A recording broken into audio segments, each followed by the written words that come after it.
అంబేద్కర్ జయంతి, అదేవిధంగా పీడిఎస్యు వ్యవస్థాపకుడు comrade George Reddy వర్ధంతి.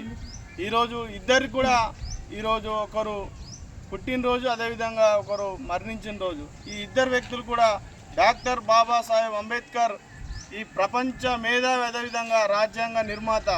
ఈ దేశంలో ఉన్నటువంటి అట్టడుగు ప్రజలు ఈరోజు విద్యను అభ్యసించాలి, ఉన్నత స్థాయిలలో నిలవాలని అనేక పోరాటాలు నిర్వహించినటువంటి వ్యక్తి డాక్టర్ బాబాసాహెబ్ అంబేద్కర్.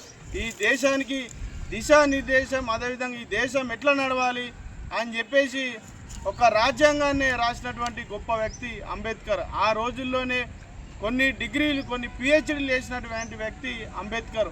ఆయన స్ఫూర్తి ఈరోజు నేటి యువతకు మార్గదర్శకంగా మారాలి.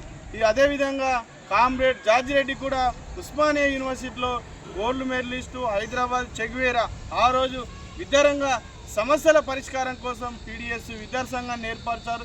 ఈరోజు సంక్షేమ హాస్టల్స్ కానీ, ఈరోజు యూనివర్సిటీలో కొత్త యూనివర్సిటీలు కానీ, యూనివర్సిటీ డెవలప్మెంట్ కోసం ఈరోజు యూనివర్సిటీ సమస్యల పట్ల ఈరోజు పీడిఎస్ విద్యార్థి సంఘం పోరాడుతుంది. ఈ ఇద్దరిని కూడా మనం స్మరించుకోవాలి. వారి బాటలో యువత ఈరోజు నడవాల్సిన అవసరం ఉంది.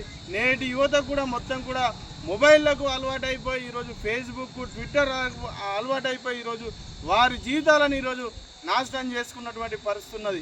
కావున ఈరోజు ఎవరైతే స్వాతంత్ర సమరయోధులు ఉన్నారో వాళ్ళ పోరాట స్ఫూర్తిని ఈరోజు మనందరం అలవర్చుకోవాలి.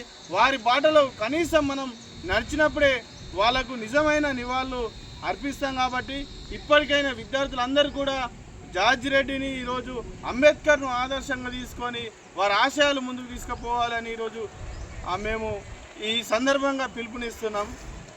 అదేవిధంగా ఇప్పుడు గిరిరాజ్ కాలేజీ నాయకుడు సాయిరాం 2 నిమిషాల్లో ఈ అంబేద్కర్ జార్జ్ రెడ్డిని ఉద్దేశించి 2 నిమిషాలు మాట్లాడాల్సింది కోరుతున్నాం.